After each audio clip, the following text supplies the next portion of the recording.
اس میں تجزیہ اگر اپنی رائے دیں گے، پتہ نہیں، مجھے ایسا لگتا ہے کہ بہرحال ایک ایسی صورتحال میں جب ٹرمپ نے کافی انسسٹ کیا اپنے الفاظ میں کہ محمد بن سلمان کو مخاطب کر کے گہا کہ میرا خیال ہے آپ کی بڑی اچھی رائے ہے ابراہم اکارڈز کے بارے میں، ہے نا، تو انہوں نے اس پہ یہ نہیں کہا کہ جی ہاں بالکل بڑی زبردست چیز ہے، نہیں، ہم بالکل چاہتے ہیں، ہم امن چاہتے ہیں، ہم اسرائیل کے لیے بھی امن چاہتے ہیں، فلسطین کے لیے بھی امن چاہتے ہیں، یعنی کہ انہوں نے غیر مشروط حمایت کا اعلان نہیں کیا۔ اس بحث کو ذرا ہم کھولتے ہیں۔ میں بہت شکر گزار، اجازت دیں اگر تو میں منصور جعفر صاحب سے کروں آغاز، چونکہ منصور صاحب ذرا 2-3 موضوعات ہیں آج کے، لیکن جو ہم نے آخری ڈسکس کیا اس کو سب سے پہلے ذرا، تاکہ کڑی سے کڑی جڑ جائے۔ یہ کیا کیا ہے ٹرمپ نے؟ یہ تو ذرا منیر صاحب سے بھی کہوں گا کہ ذرا اس میں ہماری رہنمائی کریں کہ یہ سفارتی آداب کے کسی نہ کسی حد تک منافی نہیں ہے کہ آپ کسی ملک کو ایک طرح امبیرسنگ پوزیشن میں نہیں ڈال دیتے، جب آپ پبلکلی یہ بات کر دیتے ہیں کہ بھائی جان آپ کو کوئی انرچمنٹ نہیں ہے، بھائی یہ نان ملٹری یوز کی، وہ بھی آپ کا دوست ہو، جو پھڈا تو نہیں ہے نا آپ کا سعودی عرب سے، میں کروں گا ہی نہیں جب تک آپ ابراہم سائن نہیں کرو گے۔ تو یہ تو میں منصور صاحب سے پوچھوں گا، یہ میں پوچھوں گا منیر صاحب سے کہ سفارتی آداب کی بھی منافی نہیں ہے، لیکن یہ اس کی آپ ویسے کیا اس کے اثرات دیکھتے ہیں کہ وہ جو نیوکلیئر ڈیل کا کل تک چرچا تھا اس کو آج ٹرمپ نے ابراہم اکارڈ سے مشروط کر دیا سر عام؟ جی بہت شکریہ۔ اس وقت بھی جو سچویشن آپ نے ڈسکرائب کی ہے، اگر آپ دیکھیں تو جب یہ 3 دن پہلے یہی خبر جو ہے وہ مختلف امریکی اخبارات کے ذریعے پبلک کی گئی تھی، خاص طور پہ یہ جو نیوکلیئر ڈیل والی ہے، تو اس وقت تک آپ کے علم میں ہے کہ اس میں یہ شرط شامل نہیں تھی کہ ابراہیم اکارڈ کے ساتھ مشروط ہے اس ڈیل کے پروویژن سعودی عرب، کہیں تذکرہ ہی نہیں تھا اس وقت ابراہم کا آفیشلی، اس کو ایک فیلر چھوڑا گیا ایک رد عمل چیک کرنے کے لیے۔ تو جب بی بی نتنیاہو نے چیخا چلایا اور ان کے جو ہمدرد لابی ہے امریکہ کے اندر، واشنگٹن کے اندر، انہوں نے جب ڈونلڈ ٹرمپ صاحب کو ان کا اوقات یاد دلائی، تو اس کے بعد انہوں نے اس کو ایک کنڈیشنل پیسج کے طور پہ یہ ٹویٹ کر دیا، اور جو چیز آپ بتا رہے ہیں نہ صرف وہ سفارتی آداب بلکہ تمام تر میں سمجھتا ہوں جو مروجہ طریقہ کار ہے اس کے خلاف، اور یہ جانتے بوجھتے ہوئے کہ سعودی عرب کا کیا موقف ہے، اور ایک ایسے اہم موقع پہ کہ جب اس وقت جو جنگ کا دائرہ ہے وہ پھیلتا ہوا دکھائی دے رہا ہے، جس طرف ایک طرف امریکہ جو ہے وہ حوثیوں پر ذمہ داری ڈال رہا ہے حملوں کی، اور ڈائریکٹلی رسپانسبل قرار دے رہا ہے ایران کو۔ تو اب ایران کا جو کیس ہے، جو آج تک وہ پلیڈ کرتے رہے ہیں کہ جی ہمارا اگر کوئی پولیٹیکل ایجنڈا ہے ریجن کے حوالے سے،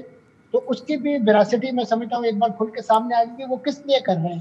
وہ کسی اپنے فائدے کے لیے نہیں کر رہے ہیں، وہ یہی پیلسٹینین کاز، یہی حوثی، انصار اللہ، یہی حزب اللہ، یہی پیلسٹینین مزاحمتی تنظیمیں اپنے اسی فلسطینی کاز کے حوالے سے ایران کے ساتھ ایسوسیٹ ہے، اور ان سے جو بھی دامے درہم سخن ہے ان سے فیور لیتی ہیں۔ تو بنیادی طور پہ تو ڈونلڈ ٹرمپ صاحب نے بتا دیا کہ ہم سعودی عرب کو بے دست و پا کرنا چاہتے ہیں، تاکہ وہ آئندہ ان کے پاس کوئی ایسے ریزسٹنس نہ رہے، اور خاص طور پہ ایک ایسا لنگڑا لولا نیوکلیئر پروگرام انہیں دینے جا رہے ہیں کہ جس کا نہ تو افزودگی کا حق ان کے پاس ہوگا، نہ اس کی کوئی مانیٹرنگ کا حق ہوگا۔ وہ ایسی ہے کہ ایک شو پیس آپ کو دے دیا ہے، اور اس کے ساتھ ساتھ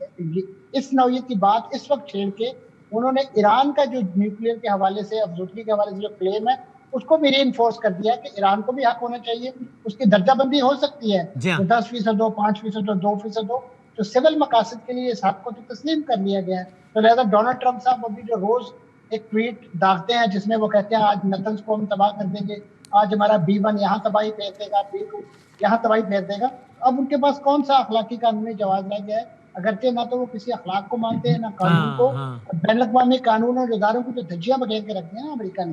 تو ایسے میں سمجھتا ہوں کہ اس وقت جتنی کمپرومائزنگ پوزیشن میں وہ امریکہ سعودی عرب کو لا چکے ہیں، یہ میں سمجھتا ہوں شاید اس سے بڑی زیادتی جو ہے وہ ڈونلڈ ٹرمپ صاحب نہیں کر سکتے تھے سعودی عرب کے ساتھ، اور کیونکہ ان کی پوری کوشش ہے کہ سعودی عرب جو ہے وہ یا تو اس جنگ میں چھلانگ لگا دے، اور اگر وہ اس طرف نہیں آتے تو انہیں اتنا زیادہ کمپرومائزنگ پوزیشن میں لایا جائے کہ وہ مجبور ہو کر اس نوعیت کی کوئی فیصلہ جو ہے وہ کر دیں۔ لیکن میں سمجھتا ہوں کہ جو محمد سلمان صاحب کا شارٹ آپ نے سنوایا وہ اس بات کا بین ثبوت ہے کہ وہ ایک ایسی پیلسٹینین اسٹیٹ جو 67 کی سرحدوں کے اندر اور اس کا دارالحکومت مقبوضہ مشرقی بیت المقدس ہو، اس وقت تک کسی بھی نارملائزیشن کے قائل نہیں ہے، اور سعودی عرب کا یہ اٹل اعلان ہے جسے آپ کو یہ لگتا ہے نا منصور صاحب کہ آپ کو ایسا لگتا ہے کہ دس نیوکلیئر ڈیل از گوئنگ نو وے؟ خیر اب ٹرمپ پہ ہو سکتا ہے وہ کل صبح کہے کہ یار وہ MBS کا فون آیا تھا تو چلو ابراہم اکارڈ کی نا شرط واپس لے لیتے ہیں، بالکل ایسے ہی جیسے 5 دن پہلے انہوں نے رات کو کہا کہ ابھی ہرمز سے پیسے میں لوں گا، اگلے دن کہا کہ یار ان لوگوں کا فون آیا تھا, وہ کہہ رہے تھے کہ ہم انویسٹمنٹ کر دیں گے, تو چلو پیسے ہی نہیں لیتے, انویسٹمنٹ کر دینا. مطلب یہ تو دنیا ایسے ہی چل رہی ہے نا. بالکل ایسے ہی ہے جی. اور ڈونلڈ ٹرمپ صاحب سے جو معاملات ہیں وہ کسی بھی طرح آپ کو کر سکتے ہیں, لیکن میں سمجھتا ہوں کہ یہ کمیٹی آف نیشن میں ان کا مقام نہیں بناتی ہے اس طرح کی حرکتیں اور باتیں. وہ مزید ایک جسے کہنا چاہیے ایک ایسے مسکہ خیز قسم کے سربراہ حکومت کے طور پہ دنیا کے سامنے آتے ہیں کہ جس ملک کی بڑی قدر و منزلت کی ڈپلومیسی کے, ہیومن رائٹس کے حوالے سے, ڈیموکریسی کے حوالے سے, اور خاص طور پہ سسٹم کو فالو کرنے کے حوالے سے انہوں نے یہ تمام ویلیوز جو ہیں وہ دیوار سے دے ماری ہیں. اب صرف اور صرف وہ ہیں, اور ان کا وہ جو سوشل جسے وہ ٹروتھ کہتے ہیں, بیسیکلی وہ جھوٹ کا پلندہ ہوتا ہے, اور اسی جھوٹ کے پلندے نے میں سمجھتا ہوں خود کچھ حملے کیے ہیں بہت سارے ڈونلڈ ٹرمپ نے اپنے. سو حسن صاحب, آپ ایران میں بیٹھے ہیں, تہران کی اسٹریٹ کا سینٹیمنٹ سارا کچھ دیکھ رہے ہیں,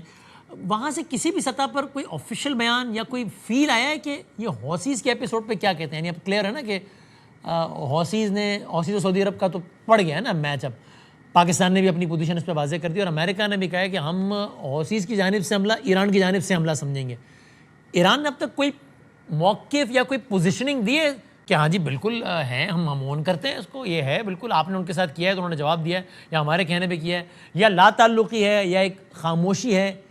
فیل کیا ہے آپ کو تہران سے یہ حوثی ورسز سعودی عرب ایپیسوڈ پہ؟ دیکھیں, گزشتہ یہ جو 13 روزہ جنگ ہے اس میں ہم دیکھ رہے ہیں کہ ایران نے اس دفعہ دفاعی پوزیشن کے ساتھ ساتھ پرو ایکٹیو اپروچ بھی استعمال کی ہے, اور بعض جگہوں کے اوپر ایران نے خود سے پہلے بھی حملے کیے ہیں, اور جس میں بڑے ٹارگٹ کے اوپر حملے کیے ہیں. اور ایران کی جو سوچ ہے اس وقت خصوصاً خطے کے حوالے سے, جس طرح کہا جاتا ہے کہ امریکہ جو ہے وہ فٹ بال کا عادی ہے, اور فٹ بال بھی وہ فٹ بال کی جس میں ایک پلیئر جو ہے وہ فٹ بال کو پکڑ لیتا ہے اور پکڑ کے بھاگنا شروع کر دیتا ہے, اور باقی اس سے فٹ بال جو ہے وہ لینے کے لیے اس کا پیچھا کرتے ہیں جب تک اس کو زمین پہ دے نہ مارے اور فٹ بال خود نہ حاصل کر لے, وہ پھر اسی طرح بھاگتے رہتے ہیں. جبکہ اس کے مقابلے میں ایران نے فٹ بال کو نہیں بلکہ شطرنج کو ایجاد کیا, اور وہ بڑے ٹھنڈے دماغ سے بیٹھ کے سوچتے ہیں, اپنی کمزوریاں بھی دیکھتے ہیں اس شطرنج کے بورڈ کے اوپر, اور اپنے پاس جو پتے ہیں وہ بھی دیکھتے ہیں کہ کیا کیا چیزیں ہمارے پاس موجود ہیں, اور پھر اس کے بعد قدم اٹھاتے ہیں. یہ جو جنگ ہے ایران اس وقت جو ہے وہ اسی طرح اسی شطرنج کی چال کے ساتھ آگے بڑھ رہا ہے. اور یہ جو حوثی والی بات آپ نے کی ہے, دیکھیں کہ گزشتہ 4 دفعہ ڈونلڈ ٹرمپ نے اپنے بیانات کے اندر یہ کہا ہے کہ ہم جو ہے وہ لبنان کے محاذ کو چاہتے ہیں کہ شام میں جولانی کے حوالے کر دیں, ابو شہر کے حوالے کر دیں, اور وہ بھی بہت اس حوالے سے شوق ہے اس کو کہ وہ لبنان کے اوپر جو حملہ کریں. میں اس کے اوپر سوچ رہا ہوں. تو ایران نے بھی بڑا اس کو سنجیدہ لیا ہے. اگر یعنی سیریا کا محاذ صدر جولانی کے ذریعے لبنان کے لیے کھولا جاتا ہے, تو مجھے یہ لگتا ہے کہ ایران کی طرف سے یہ ایک اشارہ موجود ہے کہ ہمارے پاس حوثیز کا محاذ ہے. اگر آپ ہمارے اتحادیوں کے اوپر کسی طرح حملے کروائیں گے دوسرے ممالک کے اپنے اتحادیوں کے ذریعے, تو ہمارے پاس بھی ایک اتحادی فورس موجود ہے کہ جس کے ذریعے ہم آپ کے اتحادیوں کو ٹف ٹائم دے سکتے ہیں. اور خود ایران کے اندر اس کی دوسری رائے نہیں ہے کہ انصار اللہ یمن جو ہے ایران کو مکمل طور پہ ایران کی حمایت حاصل ہے ان کو. اس سے پہلے جو 8 سالہ جنگ اس سے پہلے بھی موجود تھی, اس کے اندر بھی ایران کا بڑے واضح موقف تھا حوثیز کے ساتھ, اور اب بھی جو ہے وہ آفیشیل ہم نہیں کہہ سکتے اس حوالے سے, لیکن جو حلقوں کے اندر رائے موجود ہے وہ یہی ہے کہ ایران ان کی حمایت کرتا ہے, اور ایران کے خلاف جو اسرائیل اور امریکہ کے اتحادی خطے کے اندر موجود ہیں, جو بھی ان کے خلاف امریکی مفادات کے لیے کارروائی کرے گا, ایران ان کی ہمیشہ حمایت کرے گا. صحیح ہے. اور اس کے ساتھ ساتھ تو آپ کہہ رہے ہیں ایک طریقے ایک سگنلنگ ہو رہی ہے ابھی آپ کے خیال میں کہ اگر تم لبنان کا جی یہ وہی ابھی شطرنج کی چال ہے اور سگنلنگ جاری ہے اس وقت خطے کے اندر.